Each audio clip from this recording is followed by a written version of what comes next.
Hi, welcome back to my channel. So we continue chapter 6, Light and Optic, on topic 6.5, Optical Instruments.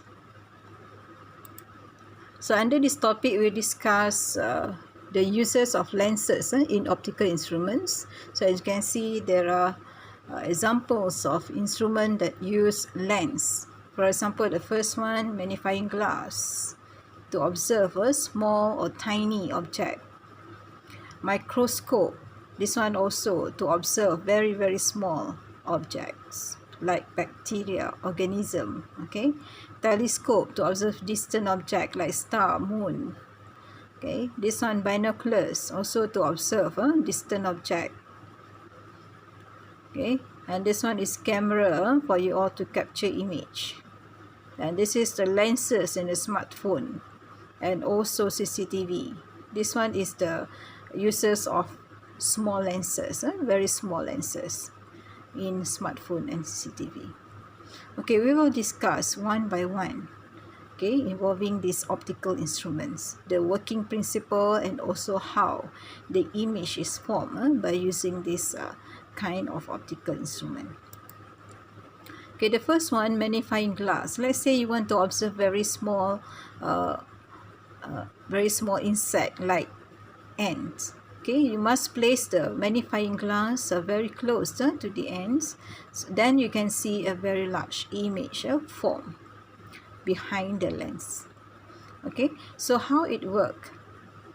This is the ray diagram to show how the image is produced by magnifying glass. So the principle of magnifying glass is if an object is placed on one side of the convex lens closer to the convex lens, or object distance is shorter than the focal length, U less than F.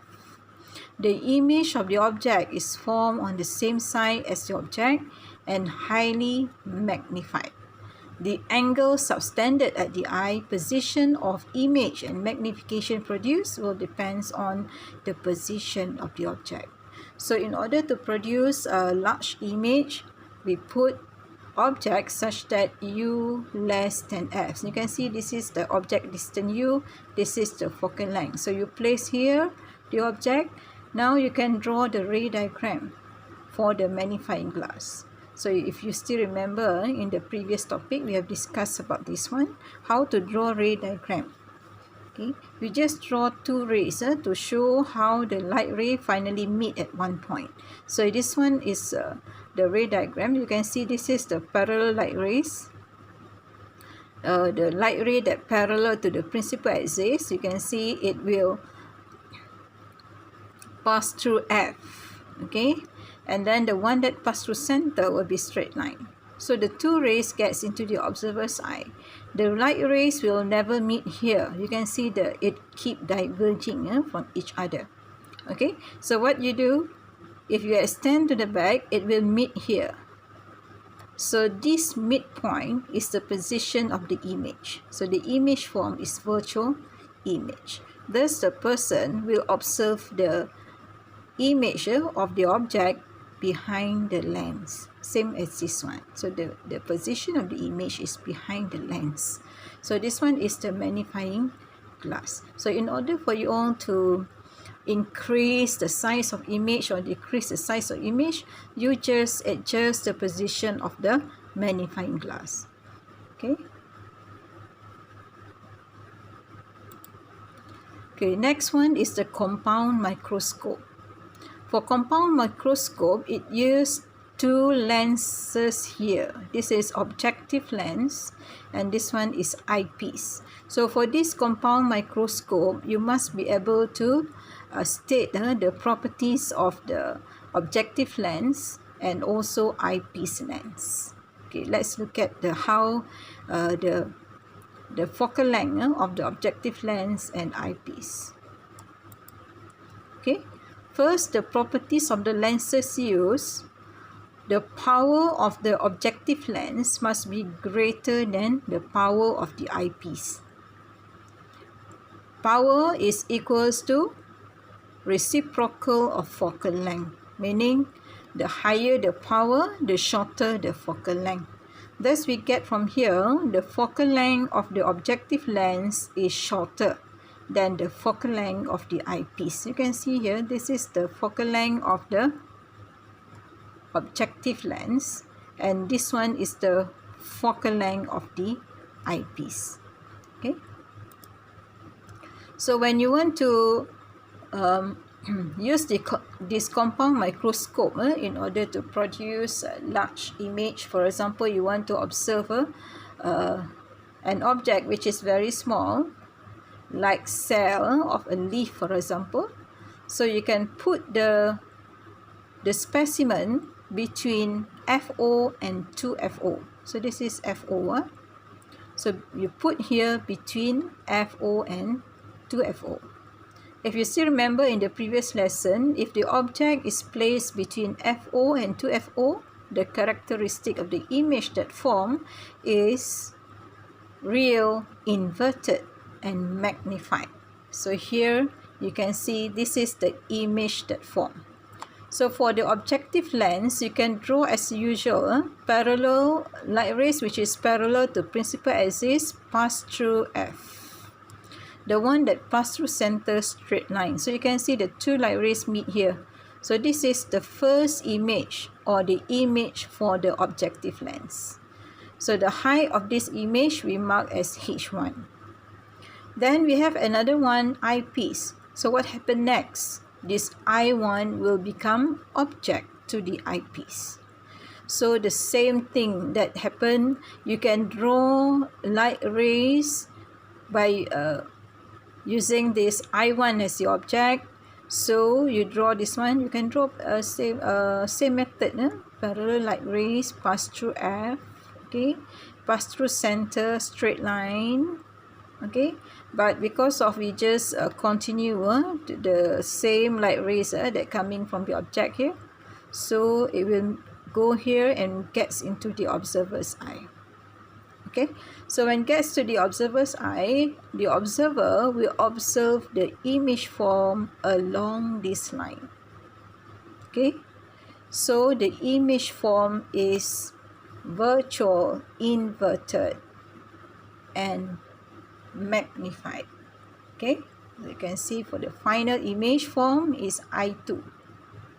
Okay, so you can see the image that form is more than 2FO here, more than 2FO. This is FO, 2FO maybe here, so it's more than 2FO.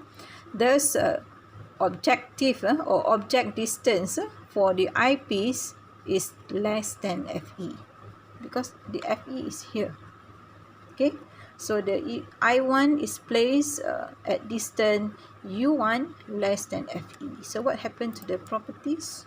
So I1, which is real, inverted, and magnified, I1 become an object to eyepiece and produce an image I2, which is virtual, inverted, and magnified.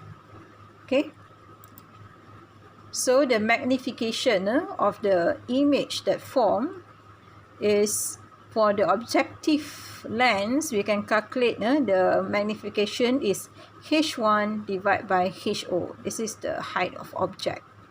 For the eyepiece, this is H2 the image, H2 divided by H1. So magnification for the whole, both lenses, means for the whole microscope, is equals to MO times ME, or equals to H2 divided by HO, meaning you take the final image divided by the first object. Okay, so the formula for the magnification of the microscope is magnification of objective lens multiply magnification of the eyepiece. Okay, and then the separation between the two lenses we can denote as L. So you can see L is greater than FO plus FE, because the FO is until here only, and then this is FE.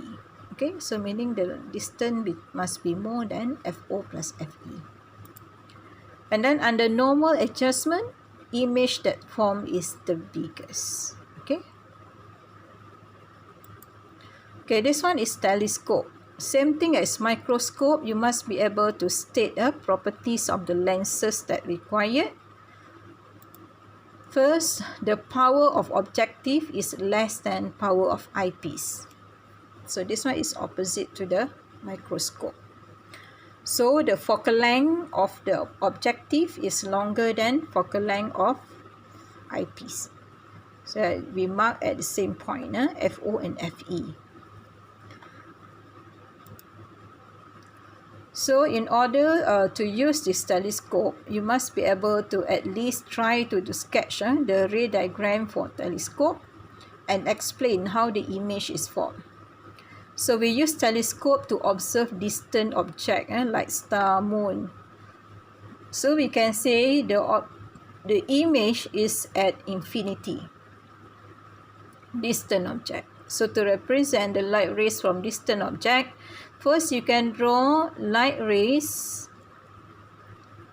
pass through center, which is straight line. Okay, and then you draw the next one, follow the first one that you draw. You can add two more here, okay, parallel to the first one. Okay, so all the parallel light rays will meet at one point. So it will form an image I1 at the focus point of the objective and the eyepiece, because the objective focal point for objective and focal point of the eyepiece is at the same point. Okay, so it formed the first image I1, which is real, inverted, and diminished. Okay, so I1 is real, inverted, and diminished at FO. So what happened to the object, to the image I1? So you can see here VO equals to FO. The image distance equals to FO. Or we can say I1 will become object to the eyepiece. So the object distance for I1 is equals to FE, because I1 form at FE. So the object distance for eyepiece equals to F. Okay, so you must be able to relate to what you have discussed before, image formed by lenses. Okay, so here you can see if U equals to F, what happened to the image? The image formed at infinity. So the image that formed is virtual, inverted, and magnified as compared to I1.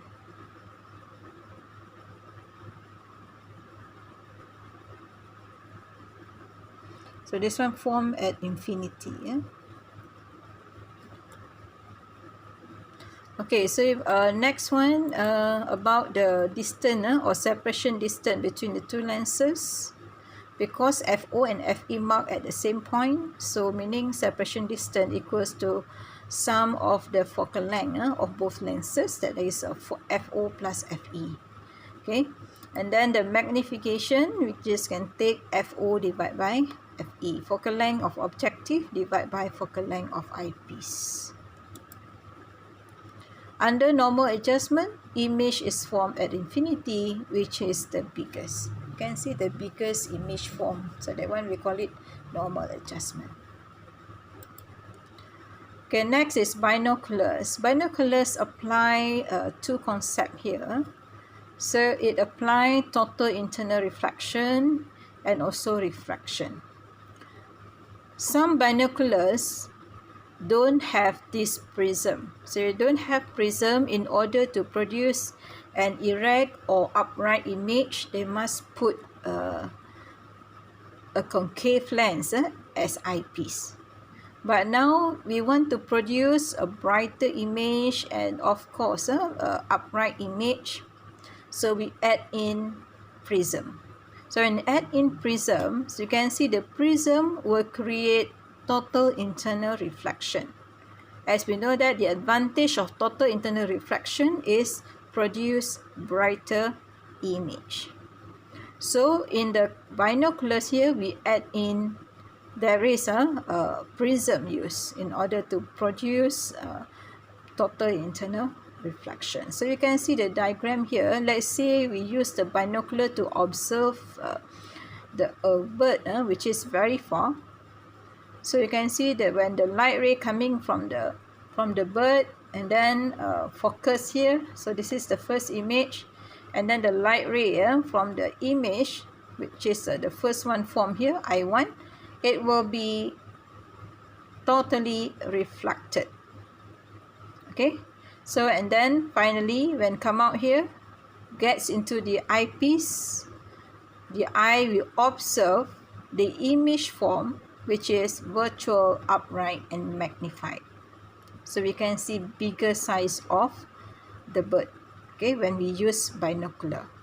So this is the working principle of the binocular, because it uses a prism and lens at the same time.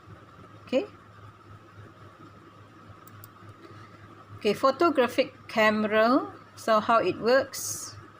So when an object is placed beyond 2f, twice the focal length of this lens, a convex lens is always form a real inverted and diminished image on the of the object between f and 2f, twice the focal length, on the other side of the lens. You can see the image that form here. Okay, image is real, inverted, and diminished. Okay, so you can see the other structure. You can go and search or find the function. What is the function of shutter, bellows, a photographic film, diaphragm, and all that. Okay, the lens makes an image of the object to be photographed, which is real, inverted, and smaller in size on the film. Okay, and then we also want to discuss about the application of small lens or very small lens as used in the CCTV and the smartphone. So this one CCTV lens. A CCTV camera will receive light coming from the environment through the lens that will send the lens to the CCD or CMOS sensor. There will be a sensor. Okay, so you can see the diagram here. Okay, this is this part, we call it track, and then this one is placed at fixed angle. The focal length that most popular use is very small. You can see 2.8 millimeter, 3.0 millimeter, 3.6 millimeter, 4.0 millimeter, 6.0 millimeter. Okay, very small lenses is used. So you can see this diagram. This one shows field of view when you use a different focal length of the lens. This one use 9 millimeter of focal length. So the distance between the lens and the sensor must be equal to the focal length of the lens. So here the length is 9 millimeter because we use focal length of 9 millimeter. So the field of view is wider.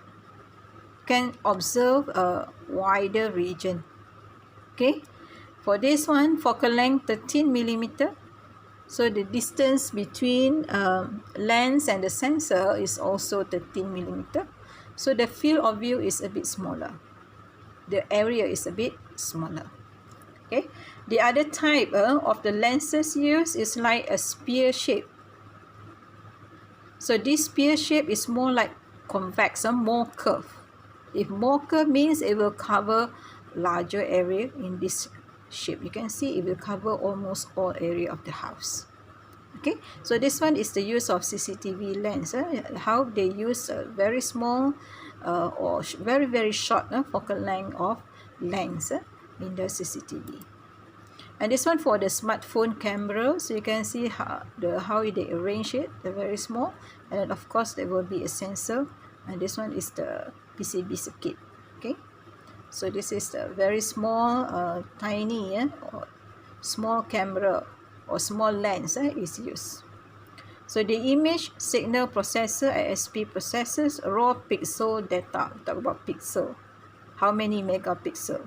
Okay, into great looking images for display, encoding, and further processing by computer vision algorithm. Okay, so this is lens, and then when hit the sensor, it will convert the signal and then encode by using computer. Okay, so it will produce the image. Okay, how they translate the light ray that hit to the sensor, convert to signal, then produce image. So you can see there's also an added lens to the camera in order to produce a wider region or to produce greater image that produce. Okay, so normally smartphone and CCTV have cameras of high resolution to capture pictures and record videos clearly. As such, lens is the most important component in smartphone cameras and CCTV. So nowadays it's very popular. We use a very thin smartphone. Okay, 5mm, 6mm, very thin. Okay, last time we have a very bulk thickness of handphone, so very hard to carry, but now it's very easy. You can put into your pocket, into the handbag, and also it's lighter, so it's very practical. So thin smartphone and small size CCTV have small size convex lens. So this lens can form an image that is real, diminished, and inverted at the sensor. Minimum distance between the sensor and the center of lens has to be the same as the focal length. So as discussed before, you can see the distance between the sensor and the lens must be equals to the focal length of the lens used. Okay, so as the focal length of the camera lens cannot be of zero value, so the overall thickness of smartphone is limited to the focal length of the camera lens. Because we need to use lens, lens has its own focal length. For example, as shorter as 3mm, maybe the handphone can be made about thickness of 3mm, because the lens used is 3mm. So it depends on the size of lens. If not, they cannot install the camera to the smartphone. So overall thickness of smartphone and CCTV limited to the focal length of the camera lens. Please take note this one. Okay, and then this one is the ray diagram for the camera and CCTV. Okay, so you can see this is the sensor, this is field of vision. For example, if there is object here, so the light ray coming from the object hits the lens and then form an image at the sensor. Okay, and detected by the sensor and then translated to become image that you can see on the screen of the handphone. Okay, now last one we discuss about formative practice 6.5. A pupil is supplied with eyepiece lens which has focal length FE 7 cm and 4 pieces of objective lens ABCD as shown in table 6.11. Okay, you can see in the table, they want you to complete the table, meaning you need to calculate the magnification of telescope. So what formula that we discussed before? Okay, so formula that we use is M equals to FO divided by FE. So given here FE is 7 cm, so what you do, you just calculate 14 divided by 7. So what you get? 2. Then 14 divided 7, you also get 2. 70 divided 7, so you get 10. Same thing, 70 divided 7, so you get 10. Okay. Number 2, state two lenses which can produce largest image. Largest image mean higher magnification. So the two lenses that produce the largest image are C and D. Okay. Two lenses which can produce brighter image. Of course, the one that can receive more light, which is diameter is bigger. Okay, so the one with bigger diameter is B and D. Okay, 10 cm. Okay, based on your answer, state the most suitable lens to be used as objective lens of the telescope. Explain your answer. So in order you want to use it in the telescope, of course you want to produce bigger image and also brighter image. Thus, we choose D because it produces bigger and brighter image because of its larger diameter. So I think for this topic, I will stop here so you can go and search more about the uses of lenses, especially the limitation of small lenses in the optical instrument. And then you better try to answer this formative practice before you check the answer. Okay, so that's all for today. Thank you. Don't forget to subscribe. Bye.